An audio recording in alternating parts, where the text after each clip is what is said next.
হাই everyone, আজি মই লৈ আহিছোঁ আপোনালোকৰ মাজত হাৰ্বালাইফ নিউট্ৰিশ্যন এফ্ৰেছৰ বেনিফিট আৰু এফ্ৰেছটো কিয় খাব লাগে।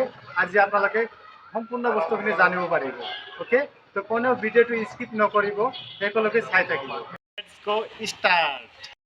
এফ্ৰেছটো আমাৰ এনাৰ্জি ড্ৰিংক হয় আৰু 1 গ্লাছ এফ্ৰেছ খালে আমাৰ 8 গ্লাছ পানীৰ কাম কৰিব। মানে আমাৰ বডিত যিখিনি পানীৰ প্ৰয়োজন আছে আমি এফ্ৰেছৰ পৰা পাই যাওঁ। তো এই এফ্ৰেছটো আমাক মাইণ্ডটো ফ্ৰেছ কৰে আৰু আমাৰ ভিতৰত থকা লেতেৰা টক্সিনবিলাক ডিটক্সিফিকেশ্যন কৰাত হেল্প কৰে। এই এফ্ৰেছত আমাৰ বেলেঞ্চ কেফিন আছে, মানে 30 to 40 মিলিগ্ৰাম কেফিন আছে আৰু 6 গ্ৰাম ক্যালোৰি আছে।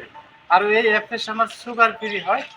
এই এফ্ৰেছে আপোনাক বেয়া চৰ্বি বাঢ়িব নিদিব আৰু যদি আপোনাৰ সৰু সুৰা বিষৰ প্ৰব্লেম আছে এই এফ্ৰেছে আপোনাক ক্লিয়াৰ কৰিব। যদি আপোনাৰ হজম শক্তিটো কমি আছে এফ্ৰেছটো খালে আপোনাৰ হজম শক্তিটো বাঢ়িব আৰু তাৰ লগতে আপোনাৰ গেছৰ প্ৰব্লেমটো ক্লিয়াৰ হ'ব।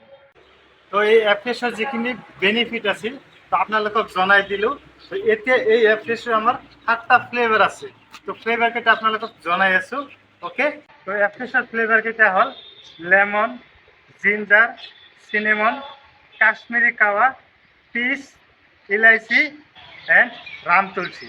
তো এই এফ্ৰেছটো আমাক কেনেকৈ খাব লাগে তো আপোনালোকক আজি বনাই দেখাম। Okay, ready. তো ফাৰ্ষ্ট এফ্ৰেছটো লৈ ল'লোঁ আৰু লগত এটা গ্লাছ লৈ ল'ব আৰু পানী পূৰা গৰম কৰি ল'ব। তাৰপিছত এফ্ৰেছৰ পৰা সৰু এটা চামুচ আছে 1 চামুচ গ্লাছত দিব, মানে খালী গ্লাছত 1 চামুচ এফ্ৰেছ দিব। তাৰপিছত পানী তাতে ঢালি দিব, পানীটো পূৰা গৰম যাতে হয়, মানে যিমান গৰম পানী হ'ব সিমান খাই ভাল লাগিব। অ'কে, তাৰপিছত এইটো আপোনাৰ এফ্ৰেছ ৰেডি। তো এতিয়া খাই আছোঁ, চাব। এফ্ৰেছটো বহুত টেষ্টি হৈছে এণ্ড থেংক ইউ এভৰিৱান।